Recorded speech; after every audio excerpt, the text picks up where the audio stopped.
¿Cómo están, queridos hermanos? Dios les bendiga. Bienvenidos a esta cuarta clase del día de hoy. Estamos en este discipulado bíblico para nuevos creyentes, pero también lo estamos extendiendo a toda la congregación, ya que es una forma también que vamos a tener de poder evangelizar. Así que les enviamos un abrazo a todos los hermanos que están ahí conectados. A lo mejor los que ven esto grabado no ven a los hermanos, pero aquí yo los veo a todos, ¿ok? Así que vamos a comenzar, vamos a hacer una oración para comenzar nuestra clase de hoy y oremos. Señor, te damos gracias porque tú eres muy bueno, Señor, y tienes misericordia de nosotros. Nos permites poder reunirnos en esta noche, Señor. Gracias por tu cuidado, gracias, Señor, por todo, y gracias por tu palabra, Señor, que es la que podemos compartir. En el nombre de Jesús yo te pido que bendigas a mis hermanos, bendícenos a los que estamos aquí representados, ayúdanos, Señor, en todo, y que esta palabra, este estudio que vamos a tener el día de hoy pueda quedar anidado ahí en el corazón. En el nombre de Jesús, muchas gracias. Amén y amén. Ya, mis hermanos, como que me quiere dar tos, como que tengo ahí la tos ahí, como que quiere salir. Vamos a comenzar entonces nuestra clase de hoy. Estamos en la clase número 4, ¿ok? Hagamos un resumen, ¿verdad? Un resumen solamente para refrescar memoria. La semana pasada, en la primera clase que tuvimos, nosotros hablamos acerca del fundamento de nuestra fe. ¿Se recuerda lo que significaba eso, no? Que la palabra de Dios, la Biblia, es nuestro fundamento, ¿verdad? Nosotros construimos toda nuestra vida sobre la palabra de Dios. Ahora, en esta clase, la primera clase, lo que hicimos fue quedar muy claros, ¿verdad? Y muy de acuerdo en que la Biblia, lo que nosotros tenemos hoy día, es la palabra de Dios, ¿ok? A veces me pueden preguntar, ¿qué libro me recomienda usted para leer? Yo le digo, no le puedo recomendar solamente un libro, le quiero recomendar 66 libros para que pueda leer, ¿verdad? Que justamente corresponde a la Biblia. Así que lean la Biblia, hermano, créanme. Eso es lo mejor que pueden hacer. Hoy día los libros, yo leo harto, hay libros, ¿verdad?, para poder crecer en el conocimiento, pero los libros son bastante tóxicos. Créanme que hay cosas buenas y cosas bastante malas. Entonces, va a ser muy difícil que yo les pueda recomendar un autor o un libro en particular, porque puede ser que incluso hoy día vaya muy bien, ¿verdad? Y a futuro se tuerza. Tal vez le podría recomendar algún libro de alguno muerto, ¿verdad? Uno ya se murió, porque ya por lo menos sé que no va a torcerse. Ahí por ahí podría hacer, ¿verdad? Pero así está la cosa. Entonces, hablábamos nosotros que la Biblia es nuestro fundamento. La Biblia es un libro inspirado por Dios, que ha sido capaz de trazar toda la historia de la humanidad. Hay muchos hechos históricos, arqueológicos, incluso del futuro, que están respaldando lo que la Biblia plantea. Por lo tanto, eso nos deja claro que hay un poder soberano, ¿verdad?, en este caso de Dios, sobre estos escritos. Por lo tanto, podemos construir seguro con lo que nosotros tenemos. Recuerde usted que estos 66 libros que tenemos hoy día dentro de nuestra Biblia son distintos a otras Biblias cristianas, por ejemplo, del catolicismo, que tiene los libros apócrifos o deuterocanónicos, que son libros que por alguna razón, ¿verdad? Que con bastante sustento, no fueron considerados como inspiracionales, ¿ok? Por lo tanto, no quedaron dentro del canon que nosotros tenemos, ¿ok? Si tiene dudas, lo invito a que estudie, hicimos un estudio bíblico que se llama Conociendo las Escrituras, en donde pudimos ver el proceso del canon y todo lo demás para que pueda tener un poquito más de conocimiento en relación a ese punto. Por lo tanto, en resumen, hoy día tenemos la Biblia es el libro más seguro para poder estudiar. Estos 66 libros que nosotros tenemos, léalo con tranquilidad y créame que le va a ayudar. Si usted desea comenzar a leer la Biblia, tenemos un programa, lo tenemos ahí, se lo puedo compartir, para que comience a leer la Biblia de manera ordenada, ¿verdad? De manera un pastor se dio el trabajo de hacer todo este trabajo, y en un promedio de un año, más o menos usted podría leer toda la Biblia, pero de una forma mucho más organizada, ¿ya? Así que los que quieran después se los comparto ahí para que lo tengan. El tema número 2 fue que necesitábamos de un Salvador, porque estábamos completamente destituidos, producto del pecado, a través de Adán, quedamos destituidos de la gloria de Dios, y no había forma, no había nada, no había absolutamente nada que el ser humano pudiese hacer para poder obtener, ganar o comprar o adquirir su salvación. ¿Ok? Y ningún ser humano ha sido capaz, en esta humanidad, ha sido capaz de poder de alguna forma hacer este acuerdo, ¿verdad?, de reconciliación con Dios para que el ser humano pueda volver a tener esa relación que originalmente teníamos, ¿verdad?, con el Señor. Sin embargo, vemos nosotros que en esta necesidad del Salvador está Jesucristo, ¿verdad? Y Jesucristo es nuestro único y gran Salvador, y Él, por medio de su sacrificio en la cruz, nos dio la oportunidad de ser reconciliados con el Señor. Y esto va directamente de la mano con el tema número 3, ¿verdad? ¿Qué es el regalo de Dios? El regalo que Dios nos da. ¿Cuál es ese regalo? La salvación. Es el regalo de la fe. La fe trae salvación a nuestras vidas, ¿ok? Cuando tú lees la Biblia y la estás leyendo, tal vez en algún momento tú cuestionabas leer la Biblia. No, esto está raro, no sé si será o no será, esto son cosas de hombres, qué sé yo. Pero ya cuando tienes el regalo de la fe en tu corazón, en tu vida, de parte de Dios, entonces tú comienzas a leer el texto bíblico con mayor esperanza. Comienzas a leerlo con fe, creyendo que lo que ahí está es efectivo, ¿verdad? Es palabra de Dios. Entonces, cuando leemos la Biblia, viene la fe a nuestras vidas, la fe trae salvación, y esto es el regalo que Dios te da por medio de la fe. Leíamos nosotros el texto que habla que la salvación es por fe y no por obras, para que nadie se gloríe. Efesios 2:8, si no me equivoco, ¿no?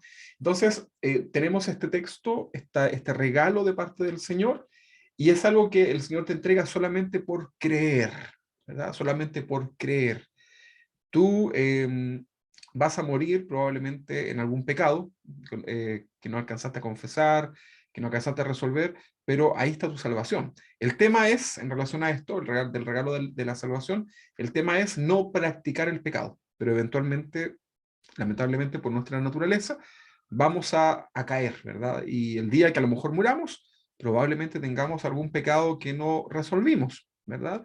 Y bueno, la salvación es del Señor, estamos seguros en Cristo, Él nos ama y Él quiere que estemos con Él. Así que dale gracias al Señor que la salvación es por fe y no por obras, porque estaríamos en un tremendo problema, ¿sí o no? Claro que sí, por eso es un muy buen regalo. Ok, vamos a ir entonces hoy día con el tema número 4, que es el tema de hoy. Ustedes ya lo pueden ver ahí en el GC, en el generador de caracteres que tenemos en esta transmisión, y se llama Una nueva vida en Cristo. Me causó un poco, no piensen ustedes que yo me puse de acuerdo con el tema del día domingo, para nada, absolutamente para nada. Son cosas que van completamente paralelas, ¿verdad? Y nos coincidió un poco lo que pudimos estudiar el domingo en relación con este tema, pero lo vamos a ver con distintas miradas, ¿ok? Así que si no pudo estar el domingo o no pudo escuchar, ve ahí la predicación. Durante esta semana la vamos a estar subiendo. Ok, entonces, una nueva vida en Cristo Jesús. Una vida que el Señor te ha dado, ¿verdad? No es que usted murió y vuelve a vivir, ¿verdad? Sigue teniendo la misma vida física, pero hay un nacimiento que es espiritual, ¿verdad? Le dijo el Señor a Nicodemo, ¿se recuerda a Nicodemo? Le dijo, hace un diálogo, ¿verdad? Porque él no entendía este personaje de aquel tiempo de Jesús, no entendía esto de volver a nacer. Entonces, el Señor le dice que es necesario volver a nacer, y él dice, ¿cómo? ¿Tengo que volver a entrar al vientre de mi madre para volver a nacer? Y el Señor le explica que en realidad este nacimiento, esta nueva vida en Cristo tiene que ver con un carácter espiritual. ¿Ok?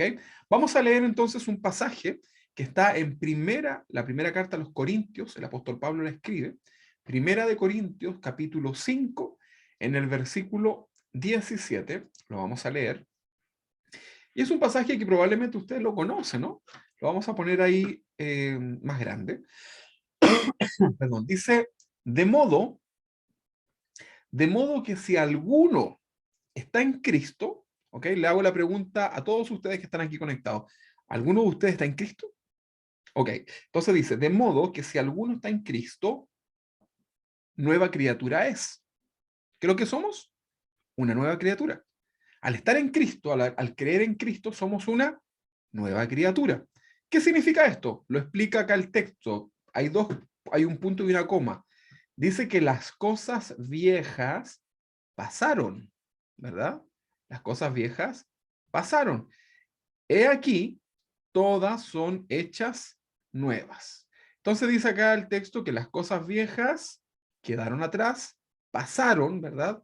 Y que todas, absolutamente todas, son hechas nuevas. Ok, ahora, ¿alguno de ustedes podría explicarme lo que logra entender de manera muy simple por lo demás? ¿Qué logra entender a través de este texto que tengo yo acá en la proyección? De modo que si alguno está en Cristo, nueva criatura es, las cosas viejas pasaron, y he aquí son todas hechas nuevas. ¿Qué se le viene a usted a la mente? Cómo lo puede interpretar? Pastor, es segunda de Corintios, disculpe. Ah, le puse primera, perdón, pero tiene razón, hermano. A ver, vamos a corregirlo acá. Lo vamos a... Ay, ¿qué hice? ¿Qué hice? Un segundito. Mire el diablo. Mientras tanto, ¿quién me puede explicar qué es lo que entiende en relación a este texto? Segunda de Corintios, capítulo 5, 17.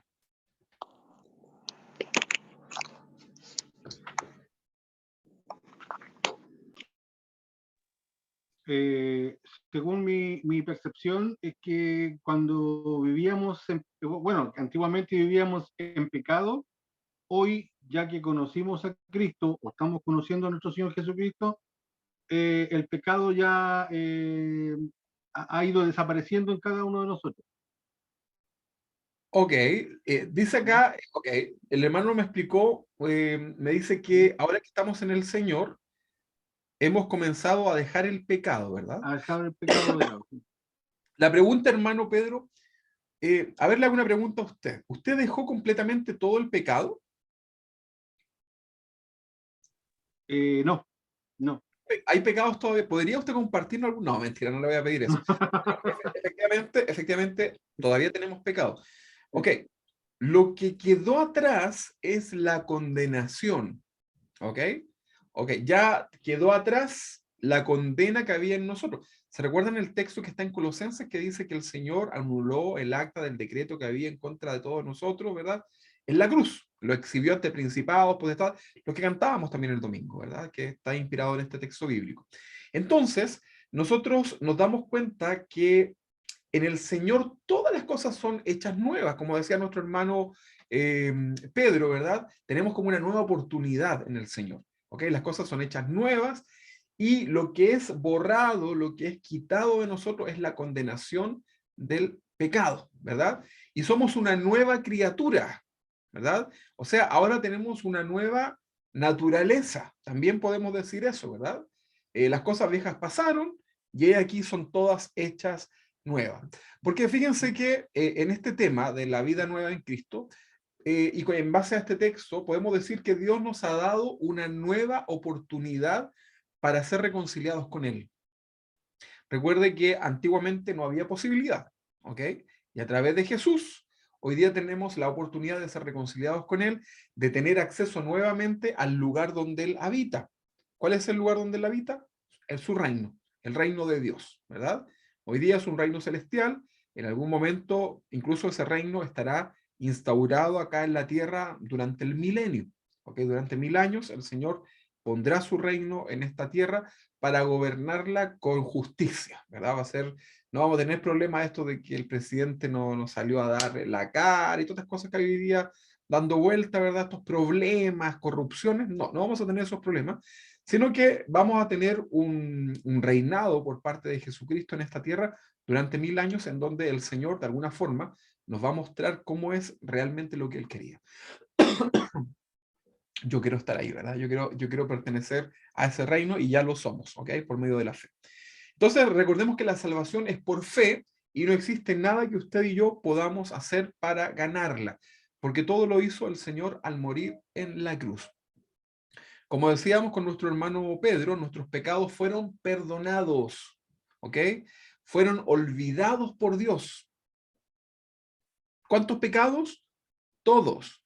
Todos los pecados fueron perdonados, no importa cuál haya sido.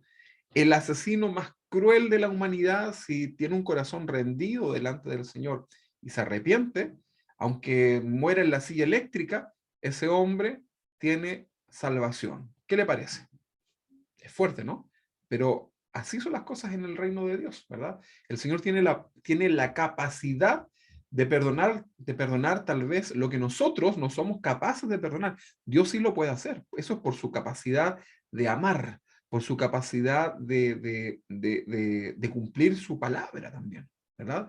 Entonces, nuestros pecados fueron perdonados, fueron olvidados por Dios, dice un texto bíblico que él ya ni se acuerda de aquellas cosas, ¿verdad?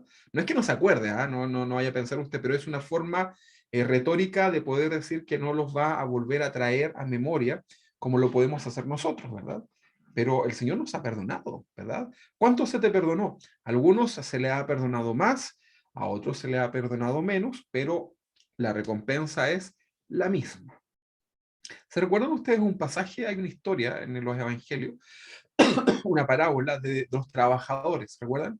Que llegan a trabajar a una viña, ¿verdad? Y uno llega a un horario tempranito y recibe un pago, luego otro llega más tarde y recibe el mismo pago, y otro llegó más tarde y recibe el mismo pago, ¿verdad? Bueno, en el reino de los cielos es algo así, ¿verdad? Para que usted lo pueda entender. Todos recibimos el regalo de la salvación por iguales, ¿verdad? Por iguales, todos, para todos es el mismo regalo. La única diferencia que podríamos hablar es los galardones que se darán en algún momento, estos condecoraciones, si lo queremos llamar así, que va a tener que ver con las obras, y el Señor se las va a dar para que a ver si usted también las rinde delante del Señor. ¿Ok? Muy bien. Ahora, entonces, nuestros pecados fueron perdonados, fueron olvidados por Dios, y ahora Dios no, ahora que Dios nos ha dado todo, nos dio todo, porque la salvación es prácticamente todo lo que una persona puede anhelar en su vida, que hoy día no lo valore, es porque no se ha encontrado con el desenlace final de su vida, ahí muchos van a valorarlo. Entonces, ahora que Dios nos ha dado todo, absolutamente todo para nosotros, aquí viene una pregunta. ¿Qué debo hacer en adelante? ¿Qué debo hacer como creyente? Dijimos que la salvación no podemos hacer, por la salvación no podemos hacer nada. Pero ahora que tenemos el regalo de la salvación en nuestra vida, ¿qué debemos hacer? ¿Qué creen ustedes que debemos hacer? Bueno, aquí vienen preguntas, ¿verdad? O sea, perdón, vienen algunas afirmaciones. Una de ellas es obedecer a Dios, ¿sí? Tú, ahora que tienes una nueva vida en Cristo, tienes el deber delante de Dios de obedecer su palabra. ¿Es mucho esto?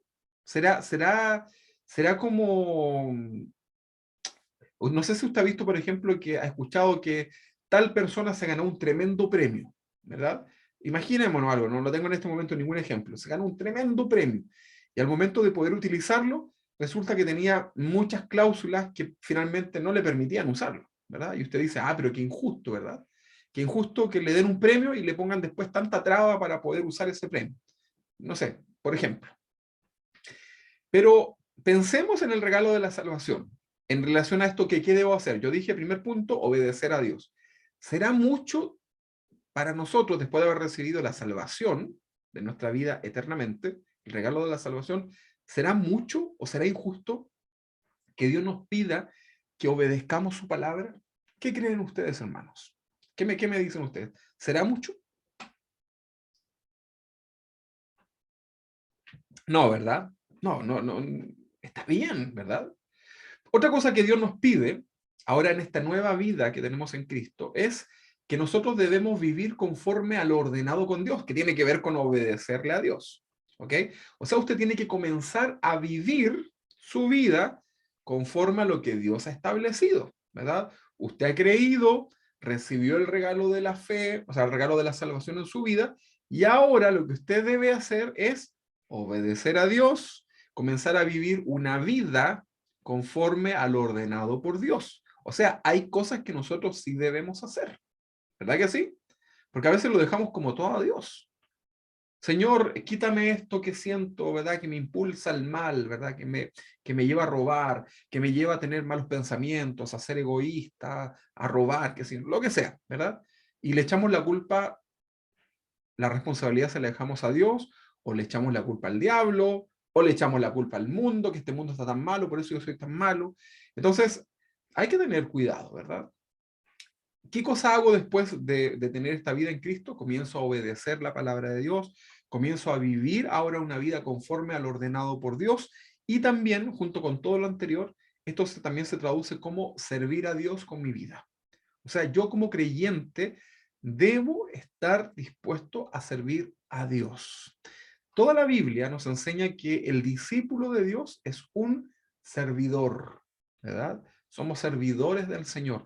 De hecho, también hay pasajes que en la Biblia que de alguna forma llaman al ser humano como esclavo de Dios. Muchos de los apóstoles se mencionaron como esclavo, ¿verdad? Recuerden que el esclavo no tiene derechos, tiene deberes, ¿ok? Ahora esto puede sonar así como dictador, como feo, ¿no? Pero en el reino de Dios, créanme que todo es felicidad, ¿ok? Aunque suene duro, finalmente esto termina siendo bueno para nosotros, ¿ok? Entonces, ¿qué cosa debo hacer? Era la pregunta después que tengo a Cristo en mi corazón. Estamos hablando de la nueva vida en Cristo. Obedecer a Dios, vivir conforme a lo ordenado por Dios, servir a Dios con mi vida, ¿ok? Eso incluye, si tienes familia, con tu familia, ¿ok? Los padres de familia, los matrimonios, si ustedes tienen hijos, tenemos que ser igual que Josué, ¿verdad? Mientras tus hijos estén ahí en tu techo, en tu casa, entonces tú tienes la responsabilidad de decir como Josué, pero yo y mi casa serviremos al Señor, vamos a servir al Señor. Y comienzas a sembrar en tu familia la palabra de Dios, para que tus hijos también un día tomen decisiones y también obedezcan al Señor, vivan conforme al ordenado por Dios y terminen también sirviendo a Dios. ¿Ok? El servir a Dios, ¿cómo lo traducimos? A veces puede ser que hay personas que tengan una figura distorsionada de lo que es servir a Dios, que es algo así como un abuso, ¿no? De parte de una iglesia o de un pastor hacia los hermanos. Por eso hay que tener mucho equilibrio en relación a esos temas, ¿verdad? El pastor debe ser sabio en relación a esos puntos, ¿verdad? Para que la iglesia no sea algo hostil, sino que sea de bendición para las personas y en este lugar las personas puedan desarrollar sus ministerios, sus servicios y puedan servir a Dios, ¿verdad? Todo ministerio, todo servicio tiene que ir de la mano con la iglesia local, ¿verdad? No significa que toda la iglesia local va a ser el servicio que usted tenga en su corazón para Dios, pero sí tiene que estar en un orden, ¿verdad? No podemos hacerlo así como de manera independiente, porque tiene que ser siempre con el respaldo de Dios, con la oración de la iglesia y, por qué no decirlo, con el apoyo de la iglesia, ¿ok? Entonces, recordemos el pasaje que habíamos leído.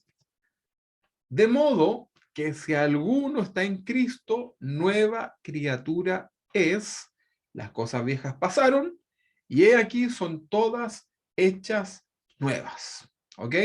Ahora, Dios no te salvó y te perdonó para que sigas tu vida igual que antes, ¿verdad? Esto no es, por ejemplo, a ver, usted sabe lo que es el DICOM, ¿no? El DICOM es un registro de tus deudas. Cuando tú no pagas una deuda, ¿verdad? Cuando tú no pagaste la cuota, ¿verdad? ¿Qué es lo que sucede? Te mandan a DICOM, ¿sí o no? Claro que sí.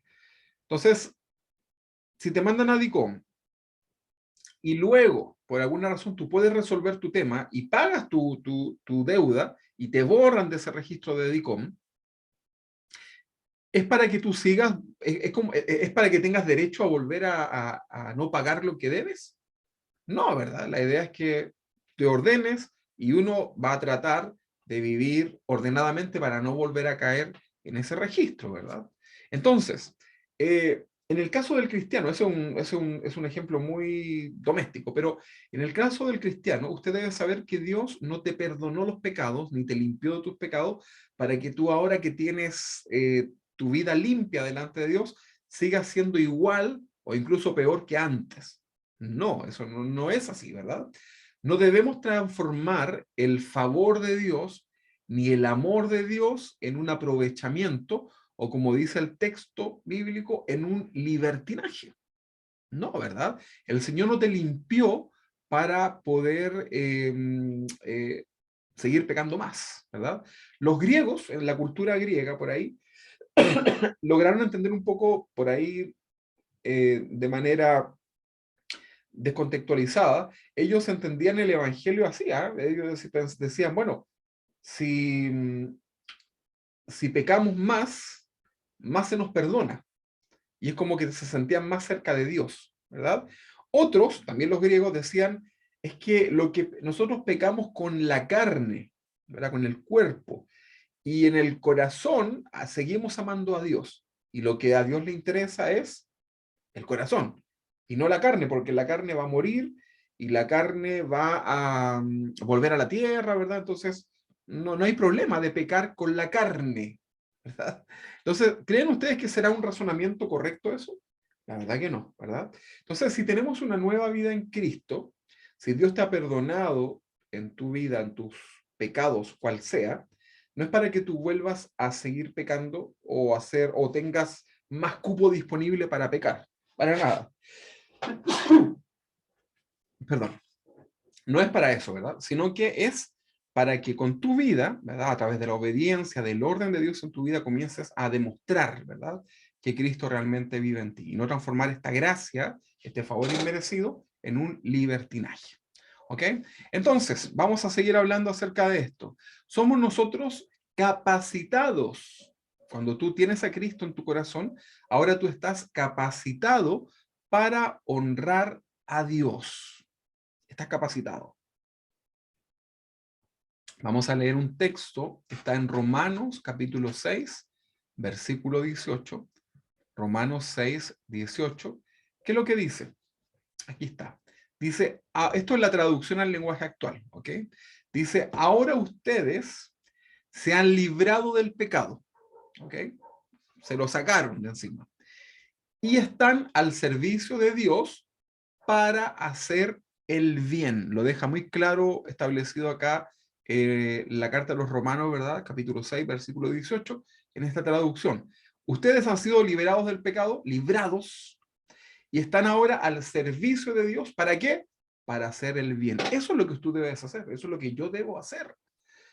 Antes de Jesús, antes de que Cristo llegara a tu vida, a mi vida, nosotros éramos esclavos del pecado. Mire, trate de hacer memoria cómo era su vida antes de conocer al Señor. Porque pecábamos y ni nos sentíamos mal, ¿verdad? ¿Sí o no? Esperábamos, ¿verdad? A lo mejor el fin de semana para darle rienda suelta a todo el desorden que puede haber tenido nuestra vida, ¿verdad? Pecábamos y tratábamos de hacerlo escondido y lo disfrutábamos, ¿verdad? Y si te pillaba alguien, ¡ay! ¿Verdad? Y lo volvías a hacer, ¿verdad? Y no había ninguna conciencia en ti de querer dejar eso, ¿verdad? ¿Cuántas veces uno ha conversado con gente que está metido en distintos pecados y la verdad que no tiene ninguna intención de dejarlo, ¿verdad? En la televisión hoy día hay muchos temas que se consideran como absurdos, ¿verdad? En relación a lo que la Biblia exige de ellos, ¿verdad? Entonces, en la vida antigua, nosotros no nos sentíamos mal, no nos sentíamos culpables por practicar el pecado, ¿verdad? Pero luego del arrepentimiento y nuestra fe en Jesús, cuando fuimos perdonados de nuestra antigua vida, ¿verdad? De nuestra antigua forma de vivir, todo eso quedó atrás y ahora todo comienza de cero, ¿verdad? Entonces somos capacitados para honrar a Dios. Ahora, si nuestra decisión, si tu decisión, si mi decisión fue sincera delante del Señor, o sea, de creer en Jesús, fue sincero, entonces esa fe tiene que ser demostrada con nuestros actos. ¿Te das cuenta que a veces decimos que la salvación es del Señor? Amén, estamos muy de acuerdo, pero ahora es tu responsabilidad y mi responsabilidad de comenzar a vivir una vida en rectitud. Es una vida que tenemos que vivir delante de Dios, en el orden de Dios, ¿verdad? Vamos a leer lo que dice la Biblia en relación a nuestra fe, para comprobar si la fe es verdadera o falsa. Santiago capítulo 2, 14 hasta el 17, vamos a leerlo, lo voy a poner aquí, más grandecito. ¿Dónde está? Acá. Dice, hermanos, en Cristo, ¿a qué le está hablando entonces? A los cristianos, ¿no? Hermanos en Cristo. Pregunta, ¿de qué sirve que algunos de ustedes digan que son fieles a Dios si no hacen nada bueno para demostrarlo? Fuerte, ¿no?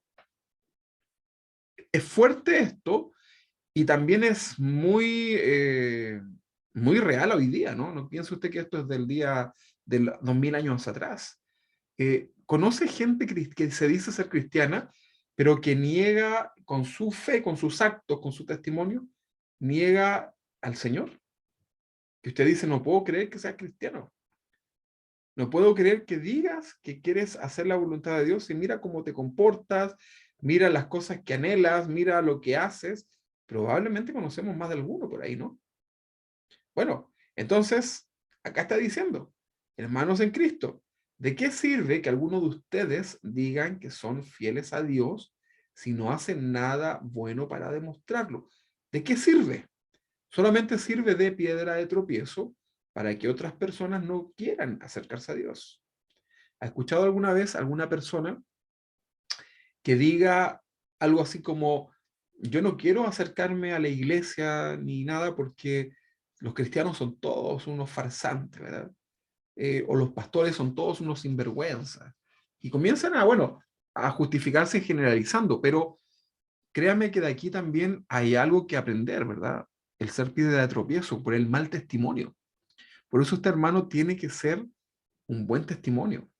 Porque, miren, cuando tú das un mal testimonio a otra persona no cristiana, tú pasas a ser una piedra de tropiezo para esas personas. Y en relación a las piedras de tropiezo, la Biblia dice que si alguien llega a ser una piedra de tropiezo para que otra persona se acerque al Señor o conozca al Señor, dice, da el ejemplo que es mejor que se amarre a su cuerpo una piedra de molino, que es una piedra gigante, y se tira a lo más profundo del mar, ¿verdad? Porque eso es mejor que ser una piedra de tropiezo. Imagínense cómo lo ve Dios. Entonces tenemos que tener mucho cuidado con nuestro testimonio. Debemos ser temerosos de nuestro testimonio porque nosotros no sabemos quién puede estar mirando y a quién le podemos estar causando algún problema. Entonces es una tarea tremenda la cual debemos asumir ahora que somos tenemos una nueva vida en Cristo.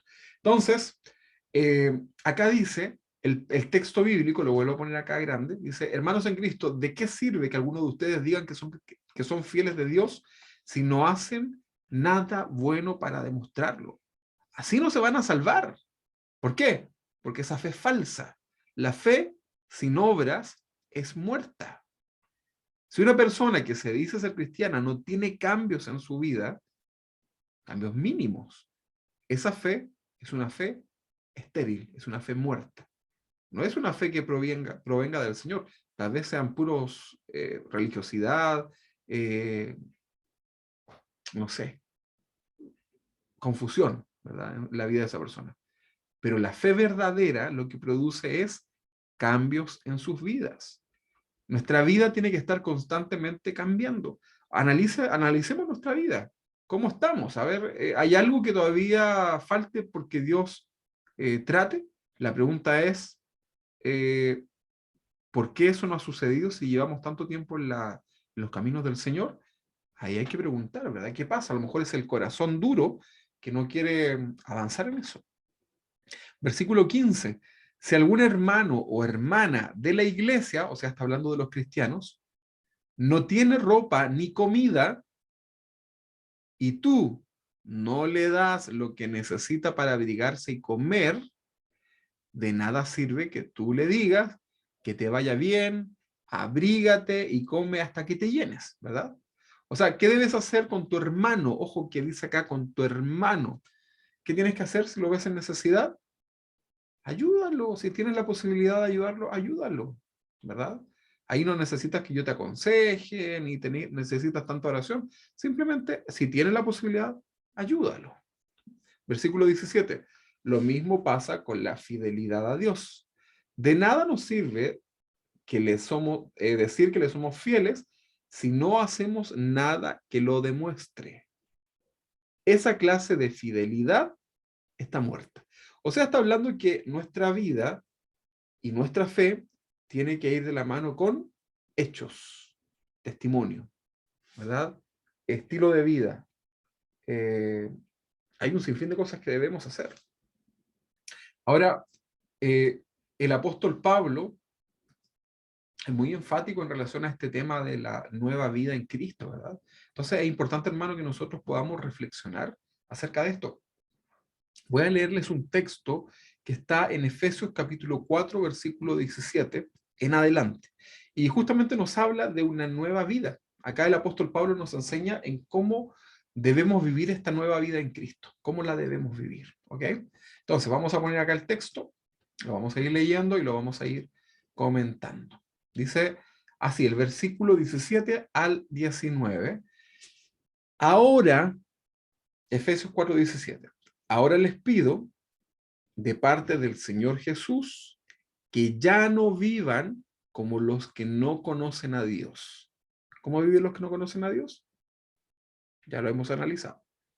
Pues ellos viven de acuerdo a sus tontas ideas. Versículo 18.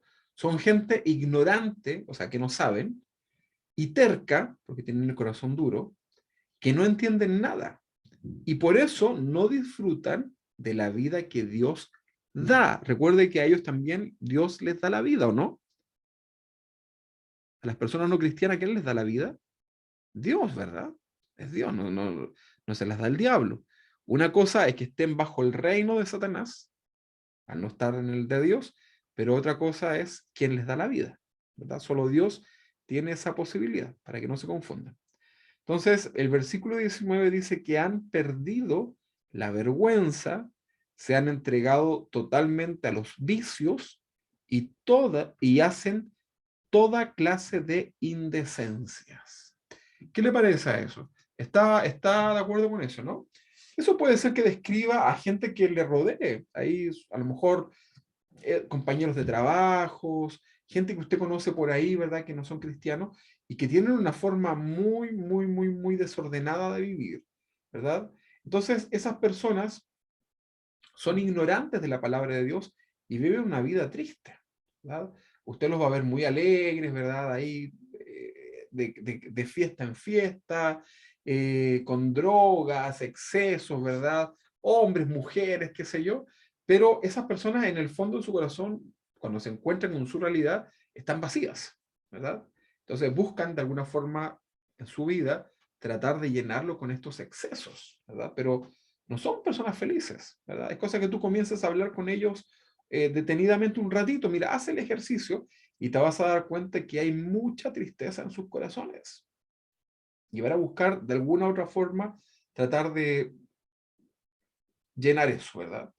Y normalmente son personas muy caritativas, qué sé yo, porque de alguna forma tratan de aliviar, perdón, de tener un poquito su conciencia más tranquila, ¿ok? Entonces lo van a ver de esa forma. Sigamos leyendo este texto que nos da el apóstol Pablo en Efesios 4:17. ¿Qué dice? Pongámoslo más grande acá. Este es el 17. Vamos a leer el 17, vamos a leer a ver, ¿cuál leímos recién? Leímos el 17, 19. Entonces, esperen un poquito, aquí me equivoqué. Vamos a borrar este. Y vamos a leer el 20. Ahí sí. ¿Qué dice el 20? Pero esto no es lo que ustedes aprendieron acerca de Cristo, porque ustedes oyeron el mensaje acerca de Él y saben vivir como Él manda, siguiendo la verdad que Él les enseñó. O sea, el creyente, por muy nuevo que sea, ya tiene en su corazón esta guía de parte de Dios, esto de discernir, y de alguna manera el Espíritu de Dios, que está en el nuevo creyente, lo comienza a guiar poco a poco en tomar decisiones en su vida. Eso es algo natural que se da en el creyente, ¿verdad? Ahora, ahí está la decisión de cada uno de obedecer o no obedecer. Entonces, el Señor nos ha capacitado, ¿verdad? Con su palabra para aprender a vivir como Él quiere. Versículo 22 dice, por eso ya no vivan ni se conduzcan como antes. O sea, no podemos seguir siendo los mismos de antes. Cuando los malos deseos dirijan su manera de vivir. Versículo 23-24, ustedes deben cambiar completamente su manera de pensar y ser honestos y santos de verdad, como corresponde a personas que Dios ha vuelto a crear para ser como Él. O sea, para eso Dios te redimió, para eso Dios te rescató, para que vivas conforme a su voluntad y seas como Él. ¿Ok? Ahora, ser como Él es cosa de pensar en sus atributos, ¿verdad? Entonces, hay atributos que son solamente aplicables en Dios, ¿verdad?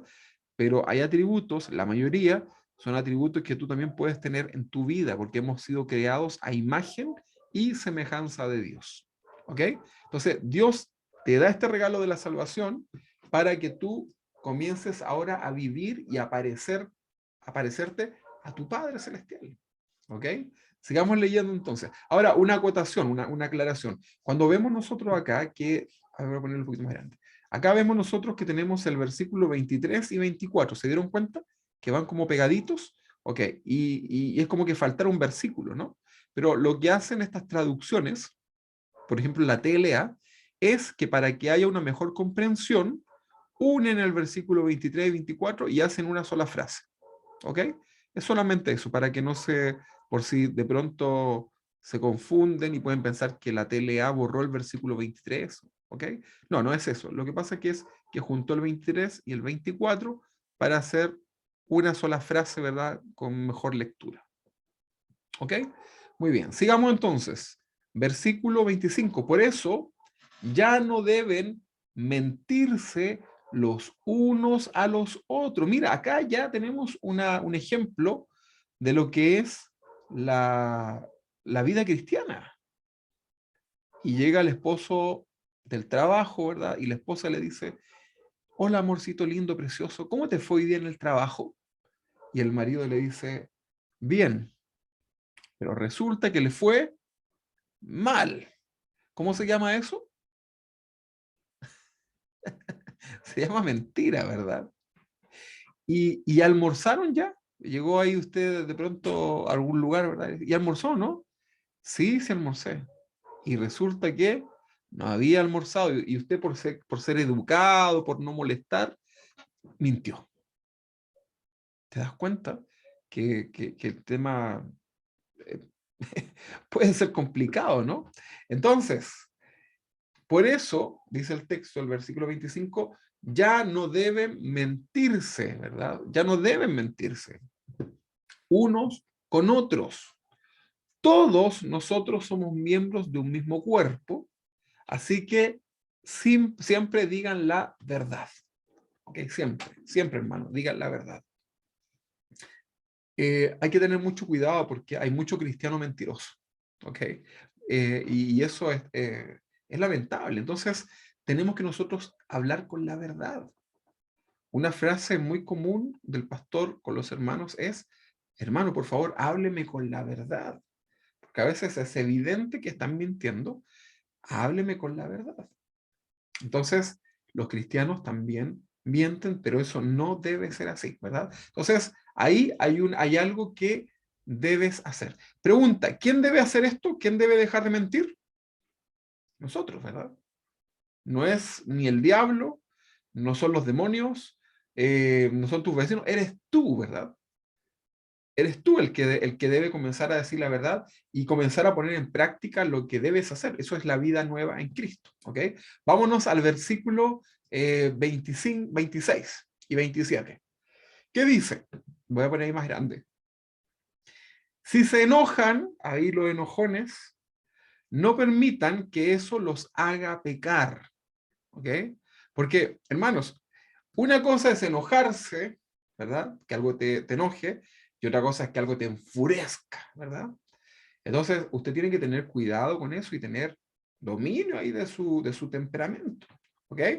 Bueno, dice entonces, si se enojan, que está la posibilidad, no permitan que eso, ese enojo, los haga pecar. El enojo no debe durarles todo el día. Eh, Esto es cuando dice que no se ponga el sol sobre vuestro enojo, ¿verdad? Entonces acá lo dice más fácil. El enojo no debe durarles todo el día. ¿Ok? Entonces, ¿qué tenemos que hacer? Tenemos todo el día, ¿para qué? Para poder resolver qué cosa? Lo que nos provoca el enojo. La Biblia dice en otro pasaje, airaos, ¿ok? O sea, podemos enojarnos, pero no al extremo de pecar. ¿Ok? Fíjense que el enojo puede puede terminar en un asesinato, ¿verdad? Alguien que asesinó a alguien es porque primero se enojó. Y ahí puede terminar esto muy terrible, ¿no? ¡Ay, qué exagerado el pastor! Hay muchas personas, ¿verdad?, que terminan siendo homicidas, ¿verdad? Y producto del enojo, del descontrol, mataron a la esposa, ¿verdad? Y después les viene todo el arrepentimiento, ¿verdad? Y dicen, no sé qué me pasó, es que me enojé tanto que no me di cuenta, ¿verdad? Sí, sí se dio cuenta, ¿verdad? Solo que no tuvo dominio propio. Ok, entonces 27 dice, ni deben darle al diablo oportunidad de tentarlos. Porque cuando estamos enojados, cuando estamos en esa situación, estamos expuestos, ¿verdad? Estamos completamente expuestos a cualquier oportunidad que Satanás puede tener en nuestras vidas. Ok. Versículo 28. Sigamos, aquí están los consejos. ¿Ustedes querían saber cómo puedo tener una nueva vida en Cristo? Bueno, ya sabemos que somos salvos, pero acá están los consejos que nos corresponden a nosotros. 28. Quien antes fue ladrón, ¿sí?, debe dejar de robar y ahora trabajar bien y con sus propias manos.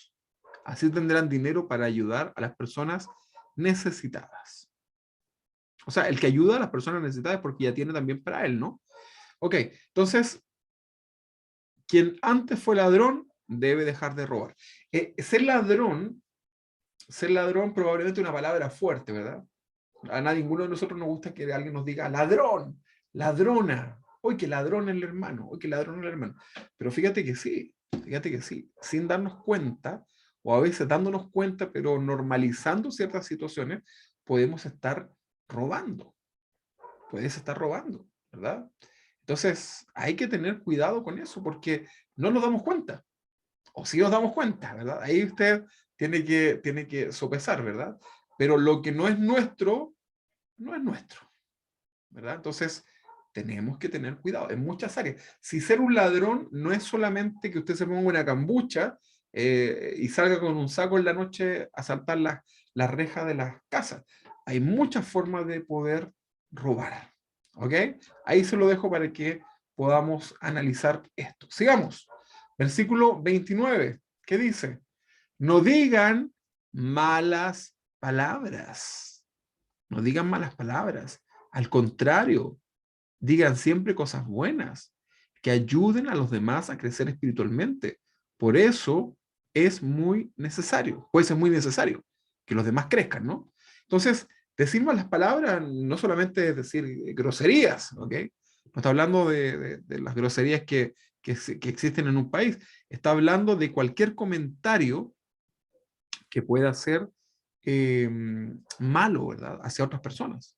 Por ejemplo, el bullying, los chismes, todo lo que tú creas que pueda, que con tu boca puedes dañar a otros, el falso testimonio, qué sé yo, las palabras hirientes, todo eso, ¿verdad?, es algo que no debe estar en la vida del creyente. Una característica, un fruto del Espíritu, que es la benignidad, ¿ok? Y ahí yo lucho harto con esto, ¿ah? La benignidad, porque el corazón a veces tiene intenciones malas, ¿no? ¿Le ha pasado alguna vez? Como que está ahí, ¿verdad? Y a veces lo puedes creer estar haciendo. Entonces, tenemos que cuidar eso, hay que tratar eso del corazón. La benignidad es un muy buen tema para poder conversar en algún momento. Entonces, no digan malas palabras, al contrario, digan siempre cosas buenas que ayuden a los demás a crecer espiritualmente, pues eso es muy necesario. Sigamos. No hagan, no hagan que se ponga triste el Espíritu Santo de Dios. ¿Ok? No, no es que el Espíritu Santo ande llorando, ¿verdad? No, no, por favor, no, se entiende que acá está utilizando una figura retórica para poder explicar algo, ¿no? Entonces, no hagan que se ponga triste el Espíritu Santo, que es como un sello de identidad que Dios puso en ustedes, para reconocerlos cuando llegue el día en que para siempre sean liberados del pecado. ¿Qué les dice esta última frase?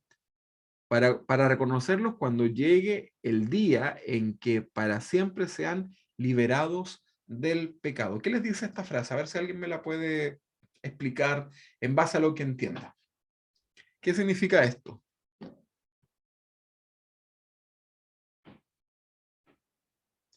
Tienen que prender su micrófono, porque yo la telepatía todavía no la estoy desarrollando.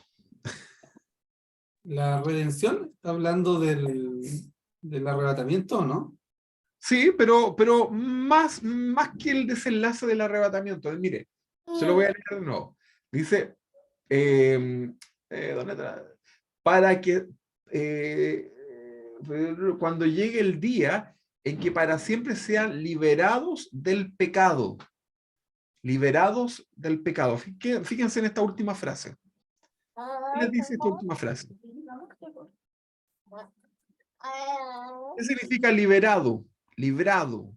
Que ya no tengo una lucha con este pecado, ¿verdad? Entonces lo que nos está hablando es que hoy día nosotros tenemos una lucha con el pecado. Vamos a hablar en un tema más adelante acerca de esto, ¿verdad? Esta lucha, esta guerra que tenemos entre lo espiritual y lo carnal. Pero va a llegar un día, como decía nuestro hermano, va a llegar un día cuando nuestro cuerpo esté glorificado, sea el día en que muramos y nos vamos con el Señor, o sea el día que el Señor venga en el arrebatamiento y seamos transformados en un cuerpo glorificado. Ahí ya vamos a dejar de tener esta pelea, ¿verdad? Esta batalla con el pecado, pero hoy día tenemos que seguir batallando y esa batalla la hacemos nosotros en el nombre del Señor, pero hay muchos puntos que los tienes que poner tú, ¿verdad? Que es la decisión. Vamos a hablar también acerca de esto, ¿ok? Entonces, vámonos al versículo 31. ¿Qué dice el versículo 31? Dejen de estar tristes y enojados. Mire, dejen de estar tristes y enojados. Hay cristianos que son amargados. Eso no está bien. Si usted todos los días despierta amargado o amargada, es porque algo malo está en su corazón, ¿verdad? Hay algo que usted no está haciendo, que es ser agradecido, es pensar y meditar en todo lo que Dios le ha dado. Yo cuando me despierto en las mañanas, hermano, créanme que tengo más razones para darle gracias a Dios que para la queja. Y si pongo en una balanza la queja, el hueso que me duele, qué sé yo, versus toda la bendición que Dios me da, créanme que no hay comparación. ¿Ok? Entonces, ¿por qué caer en esa actitud, ¿verdad? De estar siempre quejumbroso, ¿verdad? Reclamones, enojados, amargados, tristes, como dice acá, ¿verdad? Entonces, son cosas que nosotros debemos decidir, hacer, tratar, ¿verdad? Es algo que tú y yo debemos tratar en nuestra vida con la ayuda del Señor, pero son decisiones propias. Entonces, dejen de estar tristes y enojados. Hay personas que son muy depresivas, muy dadas a la depresión, y eso también tú lo puedes decidir no darle más cabida con la ayuda del Señor. Ahora, a la gritona y al gritón, aquí está, ¿verdad? No griten, no griten, ni insulten a los demás. Hay gente que hay cristianos que son muy buenos para levantar la voz y no para decir aleluya, ¿verdad? Sino que para insultar a otros, ¿verdad? La gritería, eso es terrible, ¿verdad? Porque imagínate tus vecinos que te escuchan, ¿verdad? Primero escuchando al pastor Chu y ahí en una predicación, después un par de alabanzas y después a grito pelado estás ahí dirigiendo tu casa, ¿verdad? No, tenemos que tener cuidado, hermanos, tenemos que tener mucho, mucho cuidado. Eh, es lamentable esta situación, pero en el mundo es muy común, ¿verdad? Escuchar a los vecinos discutir y los golpes y cosas que tú a veces escuchas que no sabes si se están matando o qué, pero el oído da para mucho, ¿no? Entonces tenemos que tener cuidado con esto, ¿verdad? Los cristianos debemos tener dominio propio, ¿verdad? Aquí en la iglesia cante fuerte, pero, y diga aleluya fuerte, pero hay que controlar, ¿verdad? Versículo 32, por el contrario, sean buenos y compasivos los unos con los otros y perdónense, así como Dios los perdonó a ustedes por medio de Cristo. ¿Ok? Muy bien, entonces ahí está un poco lo que nos habla acerca de esta nueva vida en Cristo, ¿verdad? Lo que la Biblia nos enseña, ¿verdad? Dios ha establecido todo este consejo de Dios para que tú comiences a hacer algo. Porque si no, ¿para qué está la Biblia? Si la decisión la tenemos que tomar nosotros. Leemos la Biblia, somos convencidos, ahí está la voluntad de Dios, y tú y yo somos los que decidimos si hacemos o no hacemos la voluntad de Dios. Ahora, el mandato de Dios ha sido establecido, ¿verdad? Para que sus hijos, tú y yo, lo cumplamos, ¿verdad? Y otra cosa que les puedo decir es que todo el mandato de Dios es para que te vaya bien. O sea, todo lo que Dios ha establecido en su palabra, como ordenanza, como mandamiento, es para que nos vaya bien. Entonces es importante considerar esto, ¿verdad? Mira, vamos a leer Deuteronomio capítulo 4, 40. Ahí está, Deuteronomio capítulo 4, 40.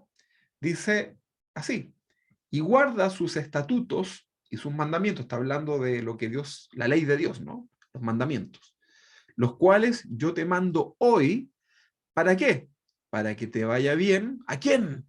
A ti y a tus hijos y después de ti. O sea, tus nietos, bisnietos, tataranietos, ¿verdad?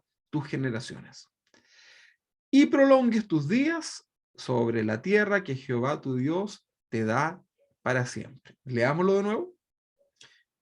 Y guarda sus estatutos y sus mandamientos, los cuales yo te mando hoy, para que te vaya bien a ti y a tus hijos después de ti, y prolongues tus días sobre la tierra que Jehová tu Dios te da para siempre. Interesante, ¿no? ¿Para qué entonces Dios ha establecido los mandamientos? Para que nos vaya bien, simplemente para eso. Son consejos de parte de Dios que Dios ha establecido, ¿verdad? Ordenanzas, mandamientos, pero todos ellos tienen que ver para que nos vaya bien. Dios dice, no matarás, porque si matas, tienes consecuencias. No robarás, ¿por qué? Porque si robas tienes consecuencias, ¿verdad? Habla del orden en nuestra vida en muchas áreas para que vivamos tranquilos, ¿verdad? Entonces, todo el mandamiento, todo lo que la Biblia dice, crean ustedes, hermanos, que es para que nos vaya bien, ¿ok? Entonces, el pecado lo único que hace es destruir nuestras vidas. El pecado, la desobediencia a Dios, el pecado trae amargura a tu vida. ¿Cómo te sentiste la última vez que pecaste? Hay amargura en nuestra vida, ¿no? Es imposible, un cristiano no puede andar feliz si ha pecado, ¿verdad? Está eso ahí en el corazón, ¿verdad? Trae amargura, trae malas consecuencias. Entonces es importante que nosotros nos podamos detener en esto, ¿verdad? Entonces, es tu decisión, es mi decisión el agradar a Dios con nuestras vidas en santidad. Esto significa apartados de algo, santidad, apartados para Dios. Y esto es una decisión que tú y yo debemos tomar.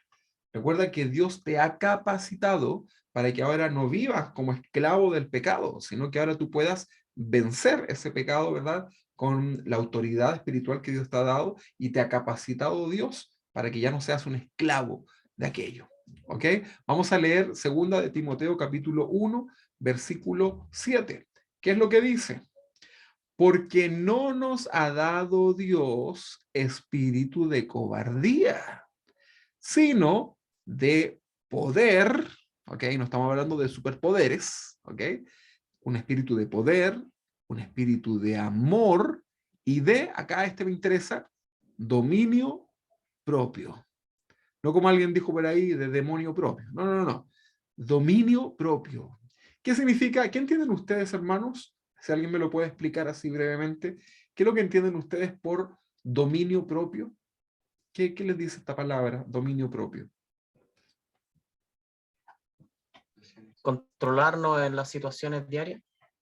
Controla. Por ejemplo, a ver, deme un ejemplo, hermano Francisco. ¿Cómo podríamos aplicar el dominio propio? ¿Cómo lo ve usted? En el día a día, en el trabajo, controlar el contestar mal a un compañero, en alguna situación complicada, en no dar un mal ejemplo a los hijos, Y usted decía, cosas diarias. y usted decía controlar, ok. ¿Quién tiene que controlar eso? Nosotros, yo mismo. Exactamente. No es que Dios venga y te ponga así como que tú vas a decir una mala palabra y de repente tú la vas a decir y Dios te bloqueó las cuerdas vocales para que no lo puedas decir. No, ¿verdad? Eso es algo que Dios ahí ha puesto en tu corazón, que eso no debes hacer, y ahí tú decides si hacerlo o no hacerlo en tu vida. Entonces es importante el dominio propio, hermano. Es importante. Tu cuerpo no te puede controlar, ¿verdad? Cuando yo le hago las clases a la gente las clases de canto, por ejemplo, yo les digo, tus cuerdas vocales no te pueden controlar, tú debes controlar tus cuerdas vocales y hacer lo que tu cerebro ha analizado y quieres que ellas hagan, pero no que ellas hagan lo que quieran, ¿verdad? Bueno, en el caso del cristiano, el cristiano debe controlar su cuerpo. Tú y yo tenemos autoridad sobre nuestra carne, ¿verdad? Sobre nuestro cuerpo, para ordenarle que se ordene al propósito de Dios. El problema es que es una lucha y no es fácil, ¿verdad? Vamos a hablar también en la próxima clase acerca de esto, pero créame que es algo que tú debes partir por una decisión. Dios no te va a ayudar en ninguna forma si tú no tomas la decisión, ¿verdad? Si no, vas a comportarte como un hijo rebelde, ¿verdad? Que no quiere enderezar su vida y aunque tú como papá le des todo, mientras él no tome la decisión, no hay nada que puedas hacer. ¿Okay? Entonces tú como cristiano debes tomar decisiones en tu vida en relación a tu nueva naturaleza, a tu nueva vida en Cristo. Debemos nosotros los cristianos detenernos en algún momento y comenzar a analizar cuáles son las áreas en las cuales estoy débil, ¿verdad? Para comenzar a vivir esta vida en santidad, ¿ok? Entonces aquí está este último punto. ¿Cómo puedo ordenar mi vida? ¿Cómo puedo comenzar a ordenar mi vida para que sea agradable a Dios? Bueno, acá hay cosas que debemos hacer como cristianos, tú y yo. El Señor ya murió por nosotros y pagó el alto precio, pero es tiempo que tú y yo comencemos a hacer cosas por nuestro propio bien, ¿verdad? Y para agradar a Dios, ¿verdad? Como parte de nuestro servicio de adoración a Dios. ¿Qué cosas puedo hacer para ordenar mi vida? Bueno, punto número 1, lo hemos dicho, crea hábitos en tu vida cristiana. ¿Cuáles son estos hábitos? Hábitos viene de algo habitual. Por ejemplo, la oración. ¿Cuándo fue la última vez que oraste? Orar no me refiero a que oraste por ahí porque necesitabas un favorcito del Señor, no, estoy hablando de tu tiempo de oración. ¿Cuándo fue la última vez que cerraste la puerta de un lugar donde tú oras, ¿verdad? Y te detuviste a poder conversar con el Señor, pero de a de veras. ¿Cuándo fue la última vez? Entonces, algo que yo puedo hacer en mi vida es comenzar a crear este hábito de oración. Y yo te recomiendo que no te propongas orar una hora. Mira, comienza, si no oras nada, comienza por orar lo que te dé en el momento. 2 minutos, 5 minutos, da lo mismo. Al día siguiente vuelve a hacerlo, ¿verdad? Pone un horario, fija, trata de buscar el mejor momento para tu tiempo de oración, ¿verdad? Si eres de las personas que tal vez las fuerzas físicas te ganan, entonces no ores al finalizar la tarde o al finalizar el día, la noche. Ora apenas despiertes. Entonces, si te levantas a las 7 de la mañana, pon el teléfono 5 minutos antes para que por lo menos comiences a orar 5 minutos con mayor vitalidad. ¿Ok? No te va a pasar nada por dormir 5 minutos más o 5 minutos menos, ¿verdad? Ahora, si es de las personas que puede orar en la noche sin problema, bueno, eso ya cada uno lo decide, o tal vez en la hora de almuerzo, o a media tarde, como sea, pero comienza a crear este hábito de la oración. Es muy importante en nuestras vidas, te va a ayudar a poder enfrentar incluso mejor tu día, porque vas a ir ya conversado con el Señor. No sé si ustedes se han dado cuenta que en los trabajos, por ejemplo en la construcción, vienen los seguritos y le hacen una charla a los prevencionistas de riesgo, le hacen una charla a la gente que trabaja, ¿se han fijado? Le hacen una inducción.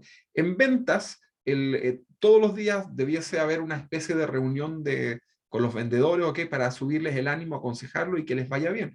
Bueno, si todo eso hace el mundo allá afuera, para su trabajo, para su día a día, ¿cuánto más el cristiano? ¿No deberíamos darnos un tiempito para poder orar y decirle, Señor, mira, ayúdame en este día, necesito tu fuerza, tengo un día difícil en mi trabajo, en casa, en los estudios, ayúdame, Señor, y probablemente te va a ir mucho mejor. Te va a ir mucho mejor. Y no es por un tema de cábala, sino que es porque estás ya comunicado con el Señor, porque Dios te va a hablar. Entonces crea hábitos cristianos como la oración, como estudiar la palabra de Dios, ¿verdad? Lo que estamos haciendo ahora. Tienes que hacerlo, ¿verdad? No solamente así por cumplir, sino que porque tú quieres crecer en tu vida para poder también bendecir a otros, ¿verdad? Otra cosa que debemos hacer para ordenar nuestra vida, que es algo básico, que también lo hemos dicho muchas veces, es congregarnos constantemente. ¿Okay? Eso es muy importante. Te lo he dicho a muchos de ustedes, a muchos hermanos, que cada vez que nosotros dejamos de congregarnos es una semilla espiritual menos que recibimos. ¿Okay? Porque ahí está el alimento, ¿verdad? De parte del Señor, a través de la iglesia local, pero cuando tú no participas cuando tú no participas de ese culto, ¿verdad?, congregacional, que es una ordenanza de parte de Dios el congregarnos, dejas de recibir esa semilla, por lo tanto, vas a enfrentar tu vida menos capacitado, ¿verdad?, para poder enfrentar el día malo. Entonces, congrégate, sé constante, ¿verdad? Una de las cosas más, uno de los pecados mayores de los cristianos es justamente esta falta de constancia, ¿verdad? Ser inconstante en todo, en general, en congregarte, en estudiar la Biblia, en orar, ¿verdad? Entonces, todo eso te lleva a una tremenda bola que puede terminar destruyendo tu vida espiritual. Entonces, por eso, crea hábitos. ¿Cómo puedo ordenar mi vida? Aquí te estamos dando algunas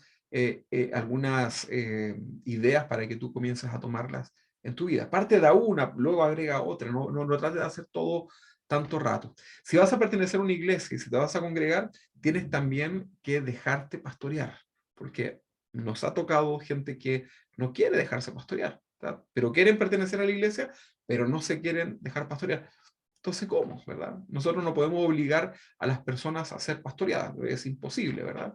Entonces, también otro punto es comenzar a ordenar tu vida, ¿verdad? Comienza a ordenar tu vida, haz un listado ahí con una hojita, ¿verdad? Anota cuáles son las áreas débiles de tu vida, en cuáles estás más debilitado, cuáles son tus luchas mayores en relación a cómo agradar a Dios, y comienza a abordarlas, ¿verdad? No las dejes ahí ignorándolas, sino que tienes que tienes que comenzar a tomar esos puntos, ¿verdad? Y comenzar a ordenarte, ¿verdad? En las tentaciones, en las debilidades, en tu matrimonio, si tú eres casado, en las finanzas, ¿verdad? En tu desempeño, en tantas áreas, ¿verdad? Entonces, tenemos que comenzar a ordenarnos. Por eso es importante, hermanos, que en esta nueva vida en Cristo que tenemos ahora, podamos comenzar a vivir una vida conforme a lo que Dios ha establecido. ¿Ok? Entonces, no olviden esto. Ahora que estamos en Cristo, somos una nueva criatura. Aquí está el texto. De modo que si alguno está en Cristo, nueva criatura es. Las cosas viejas pasaron, y aquí son todas hechas nuevas, no para seguir pecando, sino que para seguir madurando y creciendo en el Señor. Amén. Que Dios les bendiga, que Dios les ayude en todo lo que significa la vida cristiana, que es un gran desafío. Y bueno, sigamos en este camino de la fe. ¿Les parece? Vamos a hacer una oración para terminar y vamos a pedirle a Dios que nos ayude para poder seguir cumpliendo esta tarea de ser un discípulo del Señor. Amado Dios, te agradecemos porque tenemos esta oportunidad de poder estudiar tu palabra. En esta cuarta clase, Señor, hemos aprendido lo que es nuestra nueva vida en Cristo, lo que significa ser un testigo tuyo, Señor. Lo que significa ser un testigo tuyo, Señor, en todas partes, Señor, con nuestro testimonio. Padre, si hemos pecado y hemos sido un mal testimonio, Padre, para mucha gente, ayúdanos, Señor, para poder enderezar nuestros pasos y hacer tu voluntad. Señor, ese es nuestro deseo, Padre. En el nombre de Jesús, bendice a mis hermanos que están en sus casas. Ayúdales, Padre, en esta etapa, Señor, de crecimiento, y permítenos, Señor, ser cada día agradables a ti. Sabemos, Señor, que nuestra lucha con el pecado será hasta el día que tú vengas, Señor, por nosotros, pero, Padre, mientras tanto queremos hacer tu voluntad, queremos comenzar a tomar decisiones en nuestra vida, y, Señor, tú nos has capacitado con dominio propio para poder tomar decisiones y comenzar a hacer las cosas bien para ti. Señor, gracias porque al tomar estas decisiones, tú nos respaldas y nos ayudas en lo que tal vez pensamos en nuestras fuerzas que puede ser imposible. Bendícenos, Señor, en el nombre de Jesús. Muchas gracias, amado Dios. Amén y amén. Un momento, por favor, voy a parar acá la transmisión y ya nos despedimos.